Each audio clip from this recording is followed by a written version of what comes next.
Sa yakoze sunga ya mitwalo 3 ordinary VIP jabadde mitwalo 5 emmesa yabadde abakadde busatu genda maso era King Sa yafunye abantu mitwalo 2,12 nsomesa mu abasoga abatakoze eki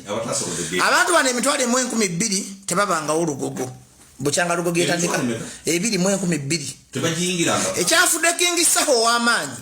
obo wenjawulo nti ordinary ticket ye mitwalo 3 abantu batono abasobola jigula ate naddala mu kaseera kuno ekyokubirimu abatamanyi bivulu kambasomese ti King Sa yategese mukadde akazibu leero abaana bali mu kudda ku masomero that is a very big factor mu entertainment industry ti omuntu bw'ategeka mu kaseera ng'abaana badda ku ssomero abantu bonna badde basubira ekivulu okusalaani King Sa kubanga omuntu asobola agenda kucakala wa King Sa ng'enkyalina okuza abaana be ku ssomero kati King Sa yajja n'akulaga nti bw'oba ne content omulungi bw'oba omuyimbi ow'abantu bw'oba omuyimbi nti sente ne bwenkusaba ennyingi mu kaseera akazibu credit gy'olina okuwa King Sa yasabye sente nyingi ate mu mbosi gwa January buli omu aba mwavu ekimufuula number 1 nyingi nye lugogo kakati kakuyigirize lwaki loza ebivudu tukola bya mutwalo lwaki loza ekitukoze ebivudu eby'omutwalo sigamba nti twagala mitwalo 3 sigamba nti twagala mitwalo 2 tubalirira ensawo z'abawaguzi tali kintu kizibu ku nsi kuno gwampuliriza ku leediyo yakyabazinga basoga loyo nga kukuŋŋanya muntu wa mutwalo n'ofuna abantu omutwalo gumu omwana King Sa yafunye abantu emitwalo 2,12 ne bw'omubala basi ku mitwalo 3 nga tadde mu mmeeza nga tadde mu VIP abira mu milioni 5 plus ng'omwana yakoze singi ompulira bulungi ekugamba kakati gye nabadde kusanyuka TV ne mbagamba nti King Sa yanonye likodi ya Leigi kuba amazima gali nti Leigi oyo omwana gwenjagala omunyankole ow'embalala yabadde alina likodi ya cricket event yafuna abantu omutwalo gumu kitundu wadde eti yenkana sennake naye ate yakyasinza oteekawo abantu abangi bakamiliyoni be mulaba abo bonna sozi basala bafuna abantu 7 ne kamiliyoni babeera mu bantu 7 Shiba yali mu 9 Shiba mwagala nnyo okimanyi yabadde half of King Sa half mu sente half mu audience ompulira bulungi nti okuleeta abantu abo erugogo mu January ng'abaana badda ku masomero n'obasaba emitwalo 3 milioni 3 oba muzira gwo bannambe mu wa Uganda ompulira bulungi kati bwe tuba tulankinga King Sa ye nnamba emu kubaali bakubye rugogo yafunye abantu emitwalo 2,12 so ya Leigi yali namba 2 Leigi yali nga mugumu kitundu gumu kasanvu Winnie Nuwaji yali namba 3 yali mugumu kitundu naye okufuna abantu omutwalo erugogo cricket over abantu bakulabanga afunye miliyoni y'abantu kiki nti lugogo oyo muzibu kujjuza King Sa yabasinzeeko nti yasabye sente nyingi mu kaseera akazibu mukatona mugulu kwezi obwavu bungi mu Uganda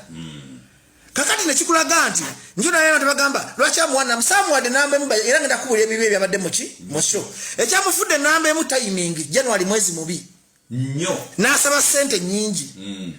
n'akikuba ate n'afuna abantu okusinga bali abakolanga mu budde obutuufu kubanga King Sa yakoledde mu budde obuzibu kakati okusinziira ku kyena nabye lugogo mu Katonda mu ggulu Sa enamba emu nga si byakujubisa nkubudde n'ebikyamu ebyabadde muki singa mbadde njubisa nandigambi talina kikyamu kyeyakoze eki yeperforminze poorly because of poor stage management because of poor sound and because of security problems mu Uganda abantu babiri abatanayimba Lord Fred Seba tatanayimba bamutegeka bubi ne Seba teyayimbye olw'ebizibu byafunye era omuntu yenajjeraga Sa yayimbye bubi musaasire tebyuma byabadde bibi disorganization yabadde y'amaanyi emiryango gyabadde mibi kati ng'alina kulowooza ngamba show yange ekoze eki era njagala obbagamba nti King Sa alina otukolerayo show endala ngenda kuproducinga Sa abantu babiri bengenda okufa nga nkoze mbalage ti bebasinga okuyimba mu Uganda Sa ne Sebatta betaaga omutegesi asobola okubategeka to the maximum nga taze kufuna sente njagala kulaga nti King Sa is an artist temunalaba Sa ng'ayimba ye abadde mu karaoke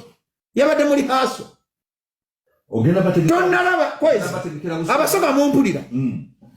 King Sa tanayimba ne Lord Fred Seba tebanayimba nkyogera authoritatively King Sa radio gwe yatulekera King Sa ye munwana ayina eddoboozi nga bw'omuwulira ku siwa audio tune okimanyi omulangira Suna yaninangamu ka audio tune Sa alina okuddamu okukola shenamboole oba enakivubo njagala tafuna amalala kuba yakyasinza okufuna abantu nja mugamba aleme kufuna maki Sa n'atambula bw'atyo n'empisa nga de lutalo nga tebalina malala njakola yeso y'abantu aba saha lutalo sebato uli omuziki ate olina woteeka bantu eyo so nze njagala saha lutalo sebata mulaba abayimbi be Uganda so yenyiza kuba ennaku ebbiri mu Katonda mukulu Uganda ina talent. Those people must be exported internationally. Ate bonna tebalina malala benjogere sebata balina mu omululu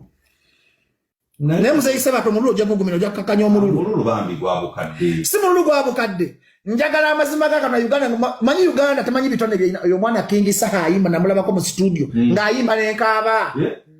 lutalo ayimba n'okaaba ninawe bajoka sebato enkaaba sebato ayimba n'okaaba kakati conclusively Soya Saha is ranked number 1 amidst the challenges kugamba cyo kiteka mu number 1 olwa sente olwa timing n'obudde